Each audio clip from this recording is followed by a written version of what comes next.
Some days are more emotional than others, and some days I'm like, wow, we're really doing this. We're doing so good. Like, life's great. And then, it hits you all over again. A Utah Marine awarded a Bronze Star for his heroic efforts in the aftermath of a suicide bomber in Kabul, Afghanistan. Yeah, the blast killed 13 U.S. service members and more than 170 Afghan civilians.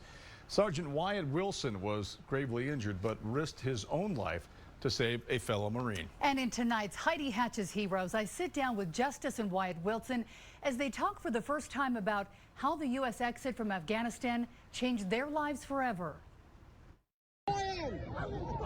Sergeant Wyatt Wilson, a Helper, Utah native, arrived in Kabul, Afghanistan, August 16th, 2021. It was 10 days before the U.S. deadline to be out of the war-torn country, where the desperation for families to get out was palpable. You definitely felt it. The world watched as U.S. Marines were handed infants parents knew they would never see again, many tied in blankets. Somebody handed a baby up to me that was in one of those in their face. It was so, like, I've never seen anyone so sunburned. A Marine working around the clock, following orders, with the heart of a husband and father. When somebody's handing you a child like that, you're just straight dad mode. I actually had like a mini meltdown where my platoon sergeant had to pull me aside. And he's like, hey, dude, like, take 5 minutes, and bawling my eyes out. And I was just like, man, it was rough. You just stay away from the news. Justice, back at home with their daughter, was focused on parenting.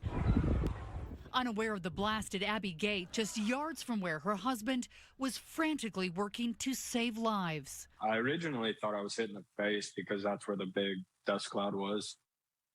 And then it took my legs out from under me.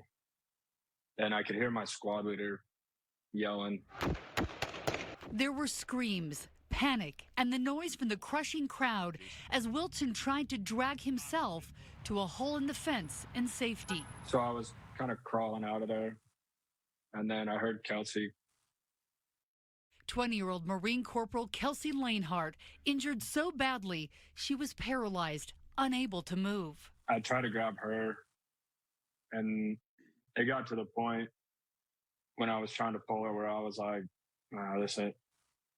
And yet Wilson willed himself into motion. I don't want to say instinct, but when you hear someone say help, you help to the best of your abilities. He grabbed the handle of Lanehart's flak jacket and dragged her out of the line of fire. Pure adrenaline, especially trying to catch your breath and diagnose yourself to an extent to be like, okay, this is wrong with me. I can walk at least. I can breathe to a point. Moments after saving the life of a fellow soldier, field surgeons performed an emergency thoracotomy to save his life. I think I took 8 ball bearings, all to my left side, and I got hit back here. I got hit in the face and in the legs, and then I had a collapsed lung. I broke my jaw on both sides, 2 teeth. Sergeant Wyatt Wilson was awarded the Bronze Star with a V device for valor for saving Lanehart's life.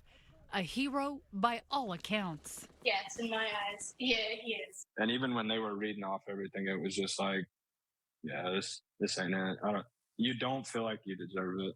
Still in your own mind, you're just like, maybe, probably not.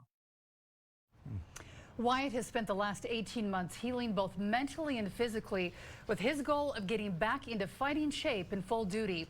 In the last year of healing, they welcomed their second baby girl. Look at that cute face.